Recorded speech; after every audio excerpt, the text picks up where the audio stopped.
అందరికీ చెప్తున్నా, ఎప్పుడు మనం పరిశీలన చేసుకోవాల్సింది ఒక్కటే, దేవుని ప్రేమిస్తున్నానా లేదా, దేవుని యందు ప్రేమ కలిగి ఉన్నానా లేదా. దేవుని ప్రేమిస్తే యథార్థంగా ఉంటావు, కపటపు నడత నడవవు. దేవుని ప్రేమిస్తే పొరుగువాన్ని ప్రేమిస్తావు. దేవుని ప్రేమిస్తే సువార్త ప్రకటిస్తావు. దేవుని ప్రేమిస్తే ఆయన చిత్తం నెరవేరుస్తావు. దేవుని ప్రేమిస్తే ఆయన గురించే ఆలోచిస్తావు. దేవుని ప్రేమిస్తే దేవుడు చెప్పినవన్నీ వెతుక్కొని చేస్తావు. ఇదొక్కటి జాగ్రత్త పడండి. ఎంతమందికి అర్థమైంది? ఆ రోజు నుంచి ఈ రోజు దాకా నేను ఎప్పటికీ వెతుక్కునేది అదే.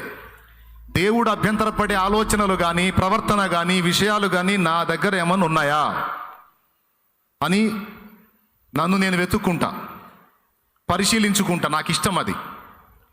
దేవుడు నన్ను వెతికిందాకా ఆగొద్దు, శత్రువు నన్ను వెతికిందాకా ఆగొద్దు.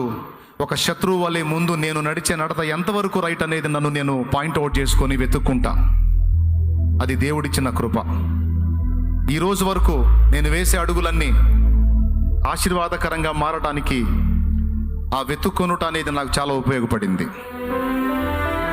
పరిశీలన, లోకుల్ని వెతకటం, వాళ్ళు తేడా వీళ్ళు తేడా అంటాం కాదు. మనకున్న దుర్లక్షణం అది. మనల్ని మనం వెతుక్కొని పాయింట్అవుట్ చేసుకొని దేవునికి ఆయాసకరంగా నడుస్తున్నానేమో చూసుకొని